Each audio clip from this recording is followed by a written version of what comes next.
Hi, and welcome back once again. These are your news headlines for today. Scientists at Harvard University have found that tropical cyclones inject ice into the atmosphere, possibly feeding global warming.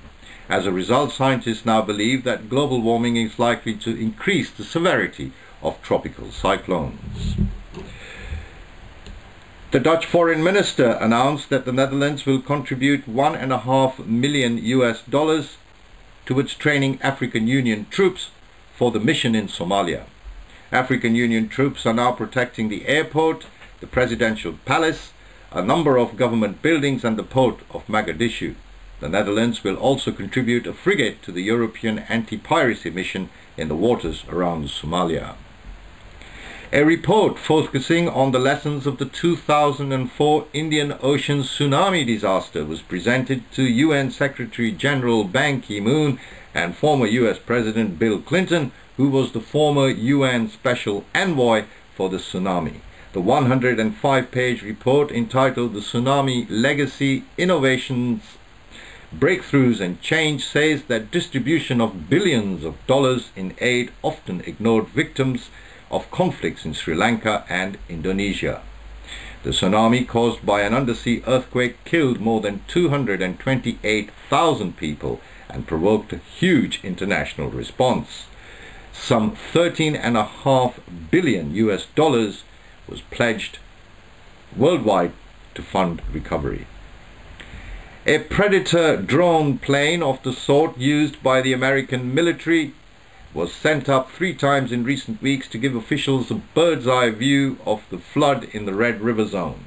Equipped with radar and infrared cameras, the aircraft provided remarkable detail in a real-time video of ice flows, flood patterns and trouble spots.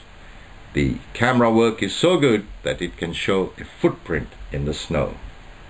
A lawsuit filed by New Orleans residents against government engineers for damages caused by Hurricane Katrina has begun in Louisiana. More than 1,800 people died and much of the city was flooded by the devastating hurricane in 2005.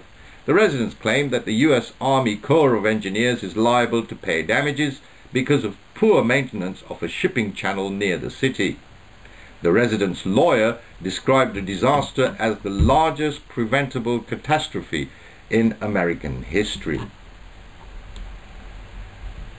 Cyclone Bijli came into contact with mainland Bangladesh near Cox's Bazar. Wind speeds were estimated at 90 kilometers per hour.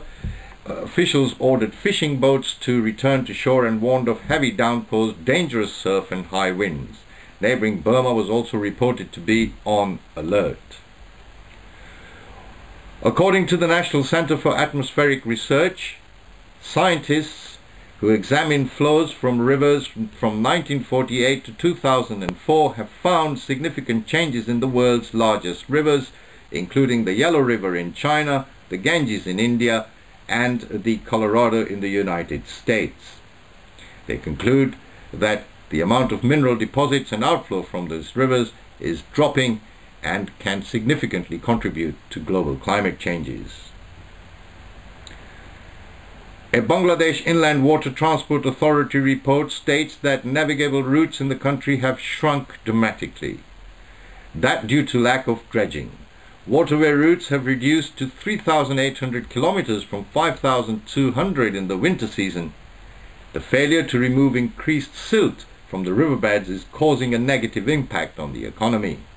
Bangladesh is covered by a network of 24,000 kilometers of rivers, canals, creeks and lakes. And during the monsoons, 2.4 billion tons of silt flows through rivers of Bangladesh, which is 13% of the world total.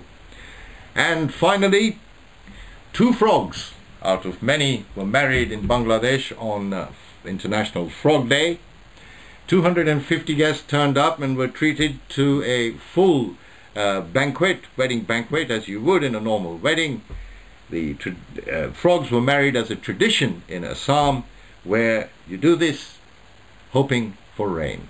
That very night it rained in Bangladesh. This has been the Waterways press news for you. There are 40 or so other headlines. please look at the site. Incidentally, you don't have to look at me while you're listening to this news bulletin, because you can carry on navigating the site and you hear me. Don't forget, press all of the little buttons, mouse over all of the pictures. There's tons of information on those, because we've used it as a saving, as a space-saving, labor-saving even device.